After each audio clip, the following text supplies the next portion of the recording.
I don't know how the sound It doesn't sounds. look bad. We're actually. live. Is there sound happening? It looks like there's sound. Yeah, sound's happening. How's the background look? Hey, we're making I it think work. we may need to turn off those lights back there because they kind of look funny and shiny. What do you think? See that light? Should I go clip one off and see what happens? Yeah. Hey, everyone. Angela O'Hare here and Rob there. Our first time ever going live on YouTube, and we didn't know what to do. Can you hear us? Can you hear us? If you are listening, let us know in the comments if you can hear us. I think you can hear us, but I don't know. We are never prepared, always scrambling at the last minute. Well, we're prepared-ish. Right. Should I turn this on a little brighter? Yeah, that's probably all right, hold on. Technical difficulties. Rob can talk. Hey, so I got a fancy hat on. Did you notice it? What? How's the brightness? I didn't notice any difference. Keep it going. Yeah, that's good. That's good. Yeah, that's bright, huh? Yeah. So we got fancy hats on. Hi, everybody. Hi. How's it going? First time ever doing live. That's right. So we had to make some things shift here, didn't we? Yes, we did. Yeah. We're using my laptop to record, so we don't know how the sound is. Have no clue. No clue, or how anything is. I tried to do it off my phone. However, I'm still learning this thing, so I couldn't figure it out. Bree says yes. Yes. Bree, can you hear us? Wave a hand and say hi. Yeah, if you can hear us. You can hear us. Sounds good. All right. Yay. So Hercules. Yes. So we got balloons, we got crazy hats. And the reason is because it is Rob and I's 1 year market update anniversary. Ta-da! So that's the first year we've been doing market updates together. Whole damn year. Yeah. Man, that flew by. So you know what? This is going to be a long one. We're going to talk a lot. So if you want to come back, the numbers will probably be in 10 minutes. Just kidding. Yeah, well, we'll get to them. We have a lot today when it comes to what's happening in real estate. Exactly. So just a brief background of how Rob and I met. Okay. I wanted to tell you guys how we met because I'm going to fact check everyone this, wants to know. So how I met the rock star realtor. I think I was only just pulling into that driveway at that time, wasn't it? Well, no, basically we're friends on Facebook, have been for a little while, and I saw Rob doing a lot of video posts, Facebook Live video posts, or other stories. Yeah, you're doing a lot of stories. Yeah.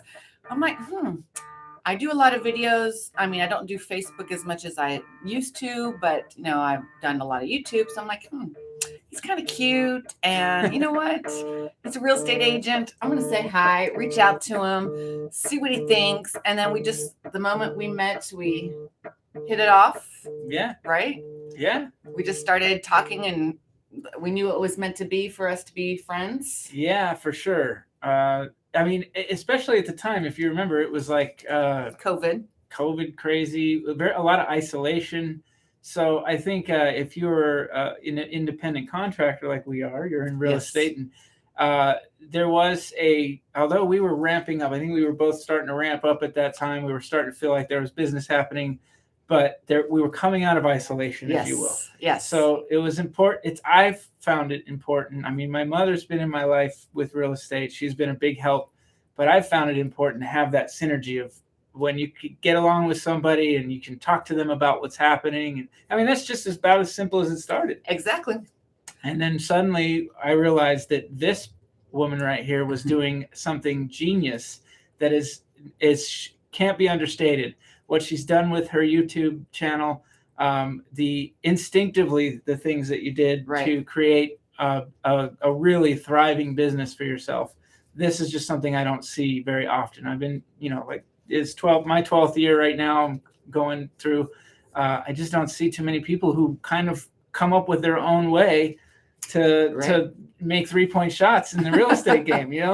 It's been cray. So long story short, it's our 1 year anniversary of doing market updates. So hopefully you've enjoyed having Rob on the show. we did our own little channel for about 6 months, but we both got super busy and couldn't handle it anymore. I mean, meeting once a week. I mean, we always have something to say. It was just a toll on our time. Yeah, you're constantly having to figure out what's next for the show and everything.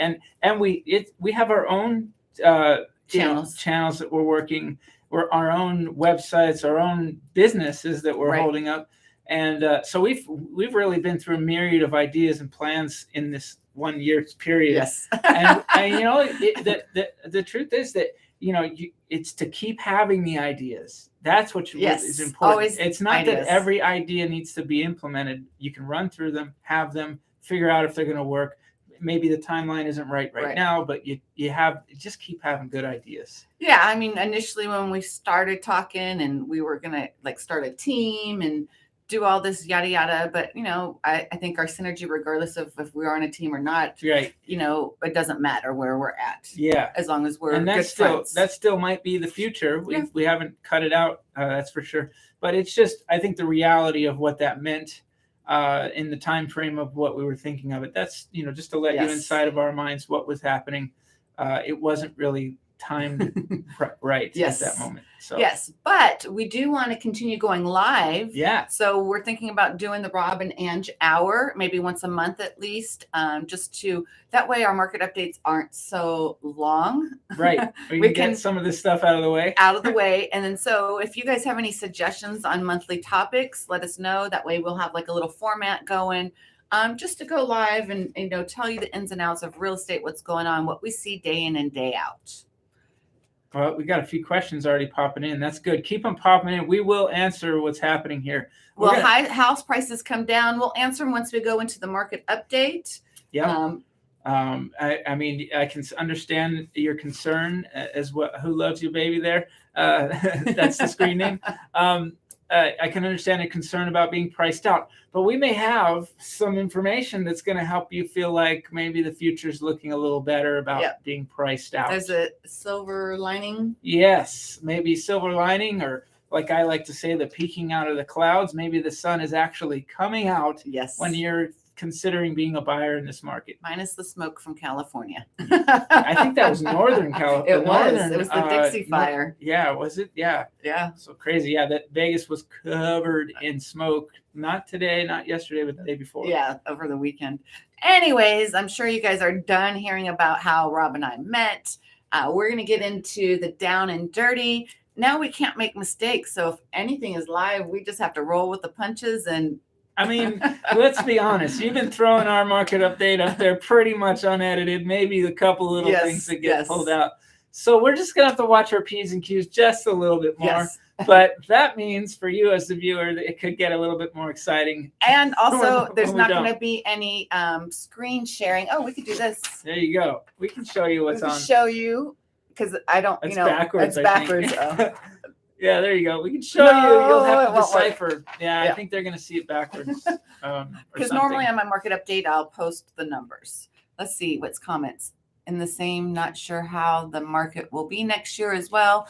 Well, we got some hindsight or insight. Yeah, definitely. You keep dropping in whatever comments you want to put in there, because we're going to address things. But first, we're going to get on with what we need to get on with. Yes, exactly. So as you know, we're going over July 2021 numbers, and obviously it's we hit an all-time record high for median price, and the numbers keep on going up and up and up.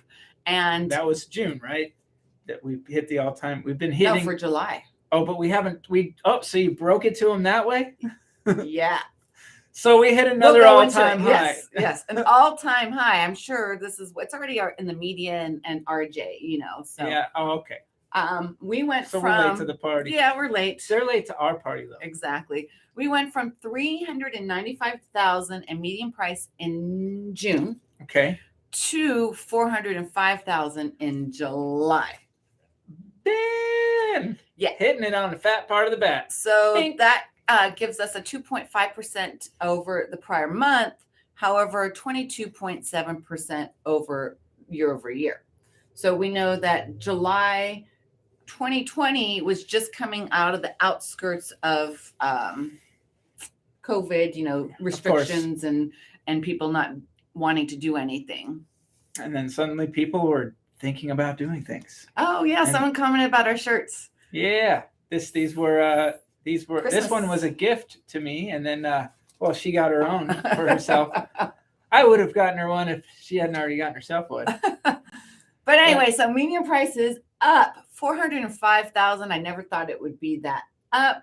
So, however, the single family homes there were only 3,352 single family homes that sold last month in July, which actually is down 5.4% and from June, but up 0.8% from July 2020.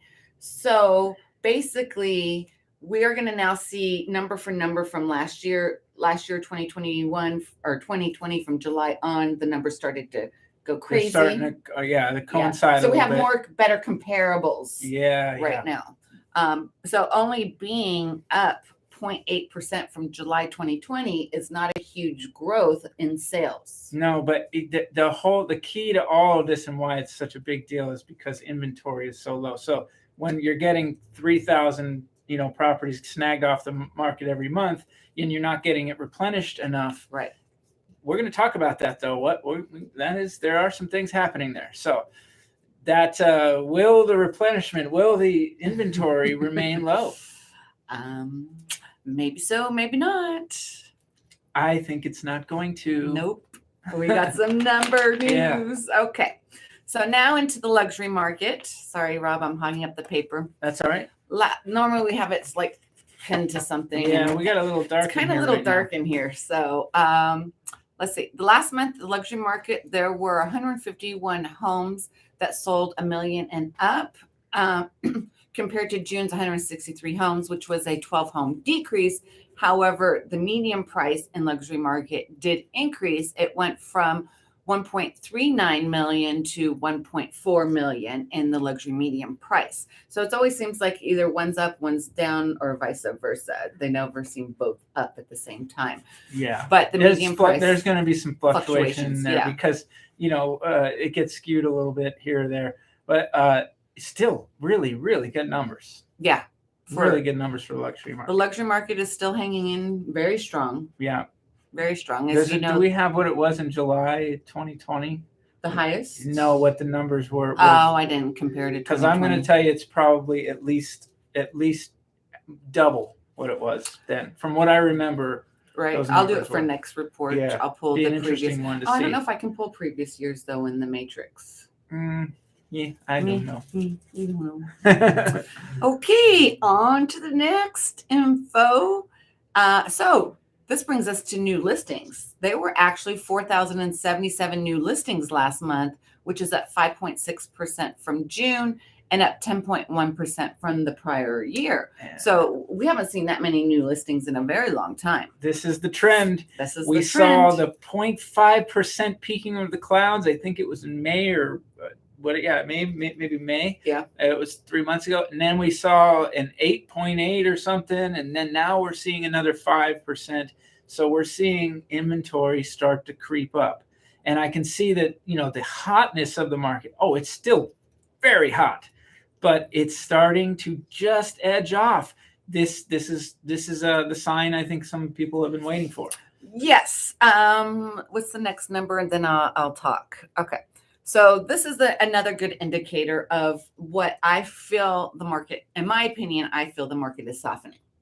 Okay. Yes. Softening is a great way to put it. And softening, it's going to take time for that to fully emerge. Yes. It's not going to happen overnight. It's going to be slowly.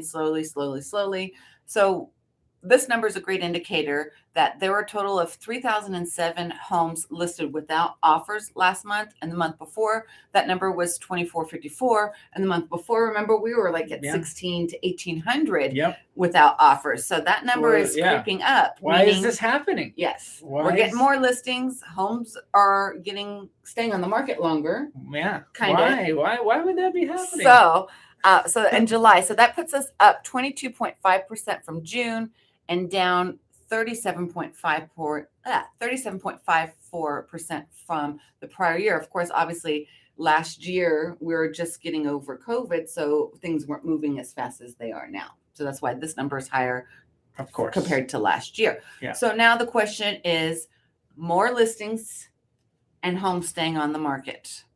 This is where, in my opinion, is the indicator of Number one. of a softening market. And my opinion is that the sellers are cray-cray. Yeah. Yeah. I've been putting a lot of offers this last weekend, and I always run comps prior to putting in an offer, because, we got to make sure that it's at least priced accordingly. Do your best to give the best When- information. My indicator for me is that homes are staying past 2 weeks on the market. When a home's on the market over 2 weeks, in my opinion, it's overpriced. That's In this one market, indicator. In this market, 100%. Yeah.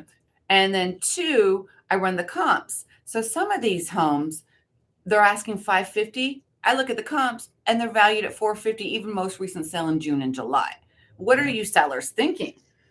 They're getting the message, but they're getting the message so much so that they have gone to outer space with the message. And this is true. I mean, we have to talk to our sellers and talk them off the ledge a little bit. And sometimes you have to let the proof be in the pudding. And This is what that is. When you're well above what the market should be, even when your inventory in your neighborhood is super low and you're really the only game in town, they're gonna be a little ginger about getting into an offer with you because they know that they got to pay above appraisal in many cases. I mean, certain price ranges, people only have so much money to pay above appraisal, But the homes that are on the market for 12 days or more, those are great offers to make because you're not having the competition. You're probably not going to be going up against multiple offers. I haven't really been going up against multiple offers, and I've actually been asking a lot lower. So this one that I proved that the value was $450, she came back with a counter of $535 and to waive the appraisal. I'm like, you kidding me? That's what? How much? That's 75 grand. No, we're not going to waive the appraisal when we know 85 grand. The value of the home is in the 450s. We're not going to even pay $535. So these sellers, you should have been doing this 2 months ago. I mean, right now, this is not the market it was a month or two ago. Well, that is part of it, and I think it's just what happens. So my mother's been in the business since I was born, and she's told me this long before I got in the business that sellers get greedy. I hate to say it, but it's true. You're getting greedy out there. Now, it may be that some of these sellers, and I can understand this method, which is if I get my number, then I'll move. If I don't get my number, I'm not selling. Right. I can understand that. And there may be some of those sellers who are just saying, you know what? Hey, if you want to shoot me a number that hits the stars, here's what I'm looking for. If you can give it to me and make it happen, I'll move. Right. But if you're just thinking that your property is worth that much more than what your agent is telling you or what, the comps and comparable sales are telling you, right, you may be making a grave mistake if you're serious about selling your home. Yeah. Because there's a number of reasons why, and we've talked about it. The appraisal comes into effect. I want to have multiple offers that tell me what the market is, not one offer that just comes to meet us there. And you get one offer and you expect them to waive the appraisal. No. I mean, I'm personally dealing with this right now. I mean, I have some clients that are being a little stubborn about their price on their property. My concern is where we are right now. What we're starting to see, that peaking of the clouds, no, the sun is now coming out, if you will. I'm just using that as a metaphor. It's starting to come out. And so in time, it doesn't mean our values are going to drop for a while. That's not what it means. But you just can't keep expecting this, leap over leap. And that we may be at what is at or near the peak, 405 median home price. Are we going to peak out this month or maybe next month? Right. Maybe next month winter is coming. Yes, winter is coming. Winter's coming. That. Yeah. So some changes are going to start happening, and especially because I believe that the trend is going to be on our normal trend, on time for our usual market trends, which means that towards the end of the year, around the holidays, around the time kids get back in school, we start to see a slowing of our market, that it's just not as robust. Right. That's traditional. And I think that's going to happen. So that meets up with what also is happening in the market.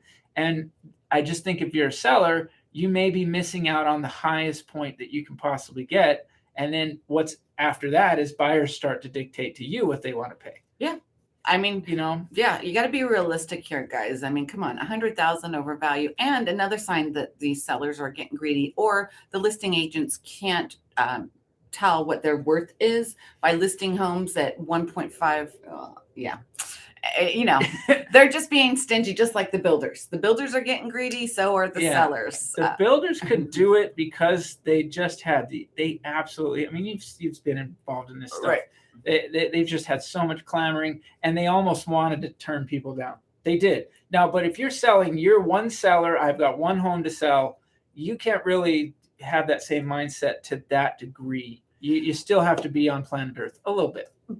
Real quick, the builders are actually coming back to reality. I've noticed some things. So Lennar over in Stonebridge Heritage, which is a new 55 plus retirement community over there in Summerlin, initially released their lots, and the bigger models, which has the RV parking, they were originally listing the lot premiums at $275,000, the base price at $1 million. They had a huge interest list. Once they finally released the prices after months of being building, they had 20 plus people back out. Like, you crazy? Yeah. You crazy? They wiped This out is a their retirement interest. community for $1 million.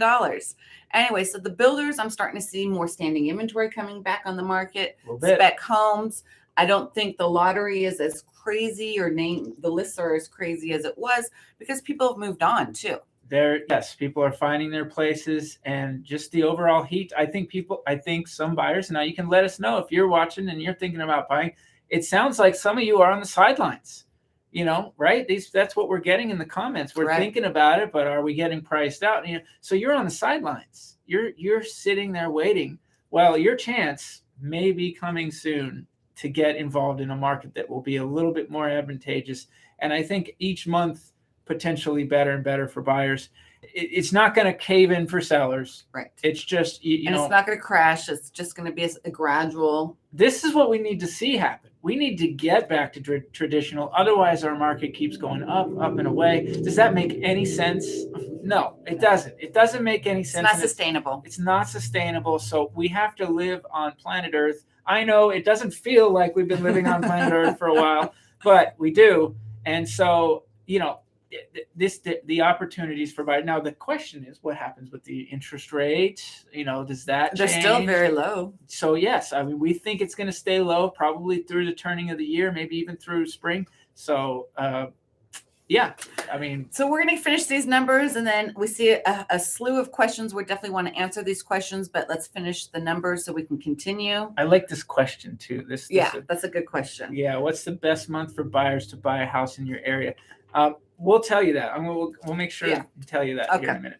So that actually brings us to the months of supply. Mm-hmm. And I think our lowest was 0.5 months. Now we are creeping that back up to 0.9 months of supply, which is up 29.5% from the prior month, but down 37.9% from June or July 2020. Still incredibly low. Yes. I mean, traditionally, we've got about 2 months of supply, I think. So. Yeah, traditionally, we've always hovered around the 2 to 3 month supply, 2.1.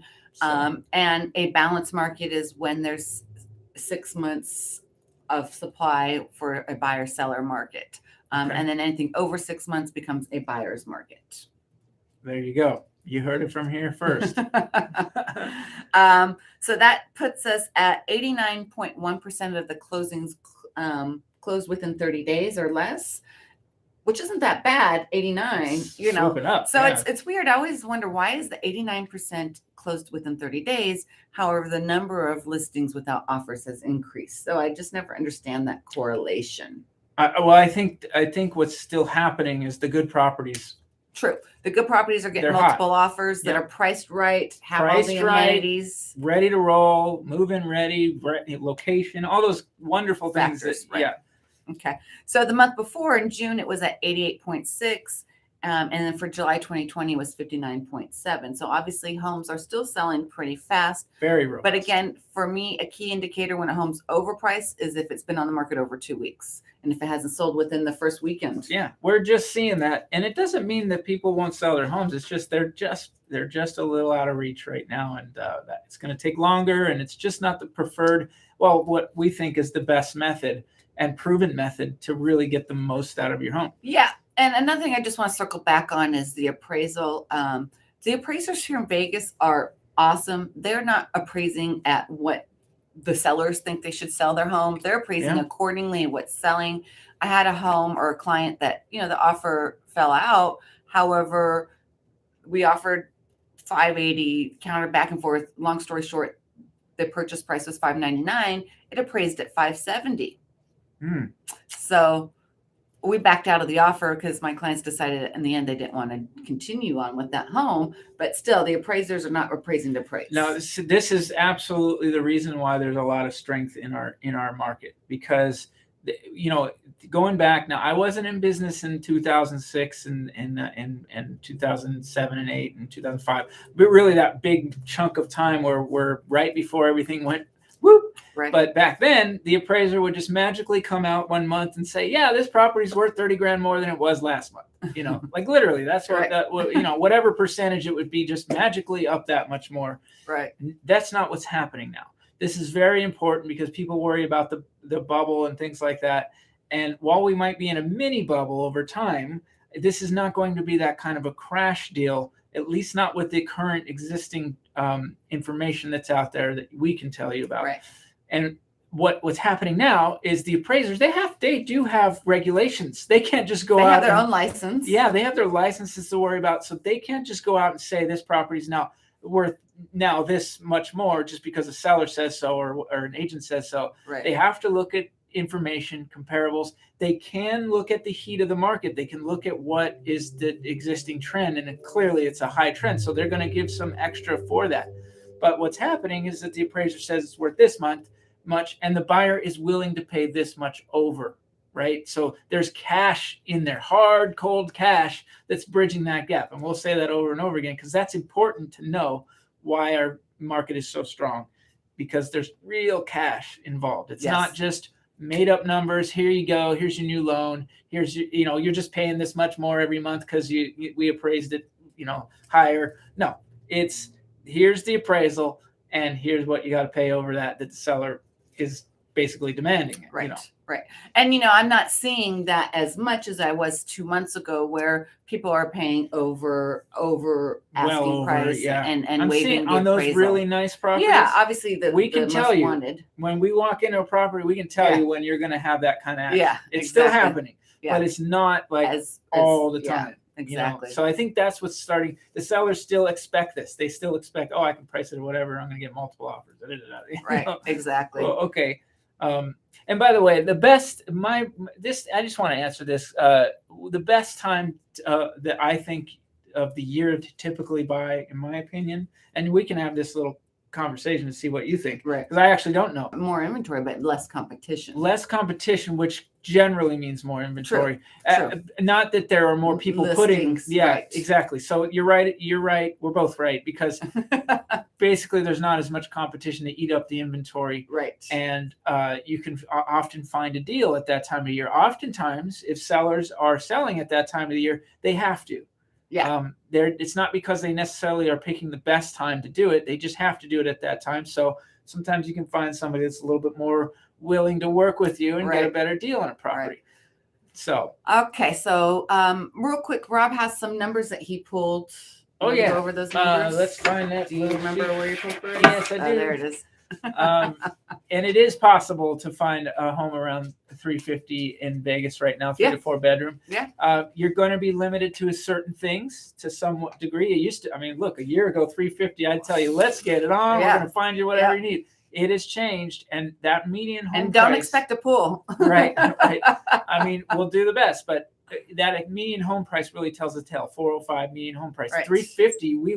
That was our median home price not that long ago. Yeah, probably this time last year. Yeah. So I wanted to tell everybody that there are 130 new people moving to Las Vegas every day. What does that break down to per hour? 5.4 people per hour are moving to Las Vegas. Okay. The top 5 people the states that people are coming from, this is a little surprising. The first one is not going to surprise anybody. Right. Which the top 5 state? Name it. Come California. on. The top number 1 state, California. By 39.9%, basically 40% of our buyers are coming from California. Not a surprise if you have a pulse and have heard anything at all. Yep, there you go. Thanks for posting up in there, California. The surprises might come after that because Florida, Texas, Arizona, and Washington State are the next, and they go down. The only one that surprised me is Florida and Arizona. Yeah, because a lot of people are moving to both of those places. Right. Well, because I know a lot of Texas people, just because their property taxes are crazy. A lot of Californians are going to Texas as well. Austin, Houston, the huge metro areas. Yep. So the Texans are coming our way. I see that. Washington State, for me, it's mainly Chicago. I get a lot of clients from Chicago, a lot of New York. And New York and New Jersey. Yeah. I don't have anyone, maybe 1 or 2 clients from Florida, but everyone else is either Washington, Oregon, California, and Chicago. Well, I think, and I actually just realized this while I was, while you were just talking, because I think it's because of employment opportunities and because those markets are also hot. So they can sell their property for a nice pretty penny over there and then come to Vegas and drop some heavy cash on a property out here. Right. So that might be what it is, especially being that we are number 1 for employment growth in all of the country. I was very surprised to see that.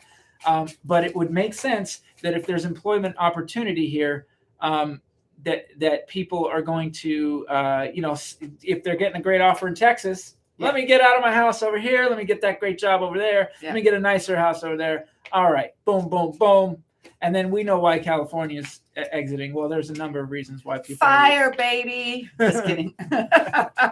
There's a number of reasons why people are getting out of California. Yeah. But we are still down 88,000 jobs from our pre-COVID levels. And in Nevada, and so right. I think I have to bite my tongue. I think this is where being live, we got to be careful. Well, honestly, in my opinion, there's so many jobs out there. I think this is my opinion. Take it with a grain of salt. But I think those people that have been collecting unemployment are going to be collecting unemployment till September. They're probably making more money than they did when they were working. They have the comforts of their home. Why do they want to go to work? I mean, I've noticed that even people that were working in the DoorDash and Postmates, I mean, now it takes like over an hour. Uber, Lyft, you can't even get a ride. I mean, there's so many jobs out there. Yeah, I know. Like problems. There's so many jobs out there. If you're hurting for rent, which that has to lead to a key segue that we have to get into real quick. Oh yeah, we're gonna get. But if you're hurting to rent and you're hurting to make do, then stop your unemployment, get a real job, and work. Sorry. Okay. And working is better than nothing. The reality is there are a lot of ways that people could be doing a number of things to not have to do anything, not have to pay their rent, not have to pay. They just get paid, through unemployment. I think, to some of this I can understand. I mean, if it's there and, you're not finding a job that's going to pay you more than what you're getting from the government, then take it. The only word of advice I give anybody in that situation is be careful about waiting too long, because if everybody gets off unemployment at the same time, that's when jobs are going to be scarce. And you might want to get out there while you can dictate the terms and find your job. I think that's a little bit of what you're saying. Yeah, I mean, 30% of our employment is the casino industry. There's other employment jobs that people could be making and that are hiring. I mean, if you notice that services I'm not saying to go to the service industry, but when you go to a restaurant, the service sucks because they don't have enough people working. Yeah. I mean, if you need to make ends meet, because what's happening now is because the government has babied us, for a better lack of terms, eviction moratorium, forbearance, unemployment, they're babying us. Yes, we have a pandemic going on, but life goes on. Baby. He's retired. He don't care. Yeah, retired. But anyways, my point is that I don't know. You guys do it upon themselves.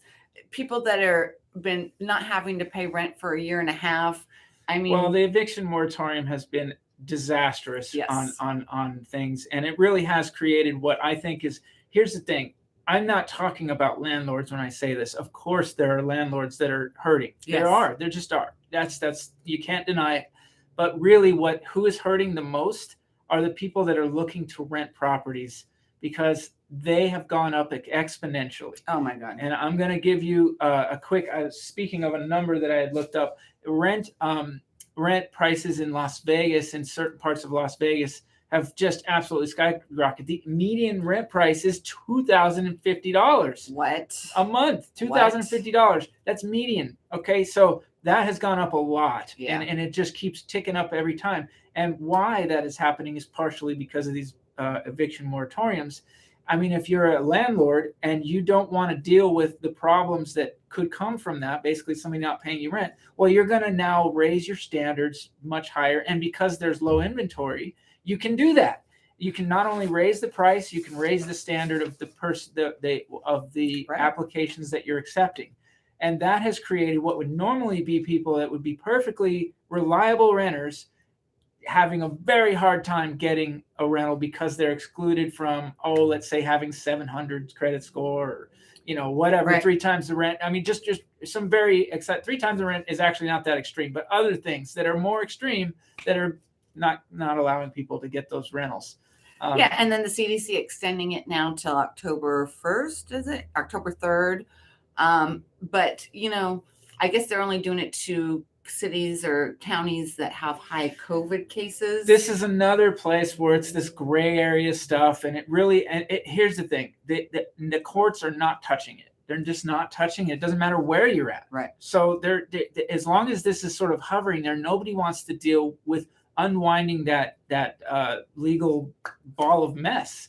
But I heard that there was a big debate between Nevada. I guess there was a recent assembly bill passed, which is Bill 486, that something that tenants have to apply for rental assistance first. And so this is the other travesty on the other side of this, because this brings up a great point. There is money in the states to give out to tenants and landlords, but it's not being doled out. Why is that not happening? I don't understand that. They've had it for a while. I understand protecting that money, making sure it's going out to the right people, but should we not be focusing on getting that in place and getting that rolling and getting that going instead of continuing these eviction moratoriums, which really even the president knows? He said it. He doesn't think that he thinks this is probably not legal. I mean, like, basically, I'm paraphrasing, but he's basically saying this is probably not legal. But by the time they try to unwind this, it's not going to matter. So I'm only doing this for a short period of time until October. That's too short for the Supreme Court to really get involved and start making any changes. Right. And so it's just another, So this forbearance and eviction moratorium is the sole cause of our housing market crisis. I wouldn't say. Well, I mean, obviously, Corona was the number one sole cause factor. Is kind of, but it's definitely. But then continuing it, because sellers still can't sell with tenants in place, and if they do, some people who are buying don't want to take over someone else's lease, even if they're an investor, just because we don't know for a fact if they were good tenants during this whole time and paying their rent. And then the whole forbearance, people still don't have to make their mortgage payment just yet. So why should they sell their house? But I think we're seeing that uptick in listings, maybe, and we will continue to see an uptick in listings throughout next year. The forbearance, I think, has been wonderful for people. It has given them a chance to really keep their homes. I'm not so worried about the forbearance. And I do think, some people think all of these things will come home to roost at the same time, and it'll cause a crater in our market. I think this is going to be let out slowly like a balloon. I think the banks have learned a massive lesson from the past, and that's why they're handling things the way they are, in tandem with the government basically saying, hey, we're watching you. Right. So that not so much there that I'm worried about it. I mean, again, one of the things people in forbearance have, most of them, they have equity. They have equity. So if they were they wouldn't foreclose, they would sell their property more often than not. Now, if they all came out and did that at once, we've got too much inventory. Right. Probably not going to happen though. So let's we're gonna start wrapping it up, but we want to go through some of these questions and see if we answered it all. Also, if you guys have any suggestions for our next live Rob and Ange hour that we're going to be doing probably in 2 weeks. Yeah. At least once a month we'll do that. Maybe mid-month we'll do our market updates beginning month, and then that way we don't talk for 40 minutes and Has no it already editing. been that long? Oh my goodness. Yeah. So wow, let's just this go. flew by. Thanks for hanging out with us. Yeah, thank you guys for watching. I want to what do we buy in got? Henderson, Summerlin, probably Henderson in a year or two, but I'm afraid you won't be priced out in a year or two. You'll be fine. Home prices are starting to come down. I think. Only thing you got to worry about in a year or two are interest rates. But then again, you know what? Last year, remember? But yeah. Look, if I could go back and give different advice last year, I would have. But I think we're going to get back on track here. Yeah, last year we were saying that if there is a crash, we're going to balance out. We did not have any. We didn't think this year was going to be crazy like it. No, was. you could never see this coming. I never saw. You just could not put this. I didn't hear anybody forecast any of this. Okay. Right. The closest we had was good old Pray along the way, but believe me, Pray was starting to pick up on information. If you watched our show at all, you know who Pray was. Predicting. But you once you started picking up on information, you could start seeing where things were going. But to know it at the time before it was happening without any of that information, nobody knew that. Yep. I'm the same. Not sure how the market will be next year as well. Looking to buy in the Southwest area, anywhere close to the freeway. The houses are priced so high. Yep, freeway access and being able to get around town, definitely a preferred thing for most people, as long as you're not backed up to the freeway, like right on it. And Southwest, excellent area of town. Buying a lot versus buying a house, I think you're better buying something that's resale or in the new construction than buying a lot, because then you're going to have to, especially being a first-time buyer, you're going to have to hire a designer, an architecture to design the layout, permits, the whole 9 yards. You get to get the drawings. You have to do everything from square one. I've heard a number of nightmare stories through that for people building custom homes, and I'm talking multi-million-dollar custom homes. Right. And it was something that a lot of people don't wish on their worst enemy to have to go through. Now, that doesn't mean it'll be that way for you, but I will point out a couple of things. The builders, the building materials, the construction workers, the people that are doing this, we're low on those people, at least right now. Right.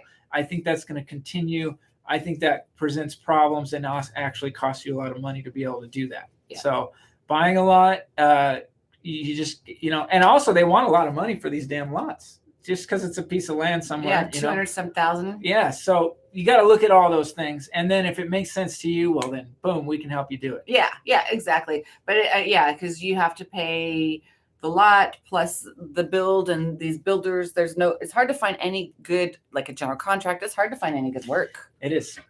Let's see. Been through the ringer on my own stuff. Yep. Looking to relocate to Vegas, just live out of state. Could my move out of state address be the reason I'm not getting an apartment out there? Yes, it very well could be. What is that? I don't understand. I think they're saying that because they're saying they're moving from out of state, and they're having trouble getting an apartment, that it could be the reason why. It's depending on your employment situation as well. I mean, there's kind of, with that limited information, it's hard to know exactly why you'd be turned down for an application. But again, I'm going to go back to what I said earlier. More stringent guidelines or more stringent approval process that landlords and property management teams want. Right. And, a lot of people who want to relocate here want to do short-term rentals. Short-term, and not going to find it very often. You're going to pay a lot if you do. Yeah, and then because a lot of these homes are in HOA communities, Summerlin, etc., they don't allow short-term rentals. Right. Henderson allows it, and they're breaking. They're getting really strict on it too. Are they? They're breaking. Okay, so they're allowing them, but you have to have a permit and all this stuff, and basically they figured out a way to make money from it as a city. So. Please do a show on retirees moving to prices. Yeah, we already addressed that. All right, that's a good one. Do a show on retirees. I didn't bring a pen. That's a good point. Do a show on retirees moving to Southern Nevada.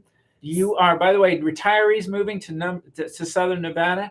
No, we are number 9. Oh yeah, number 9 for Can you retired. believe that? Number 9 should be number 1, and we were 5 in 2019, so it's actually gone down a little bit. But my theory is that because people have found a lot of different options, it's not, Nevada was very popular. Now people are finding other places and deciding that's where they want to retire. Home builders, do they ever drop in price? Well, yes, when the market softens enough.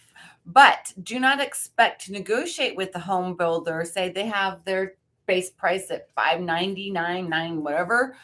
That's the price, and that's what you're going for. Generally speaking, very, very true, especially now. I don't expect that to change for a while. The time that you'll see you can do any of that kind of stuff is when it's a hardcore buyer's market. And they're trying to get rid of it. And they're trying to just move lots.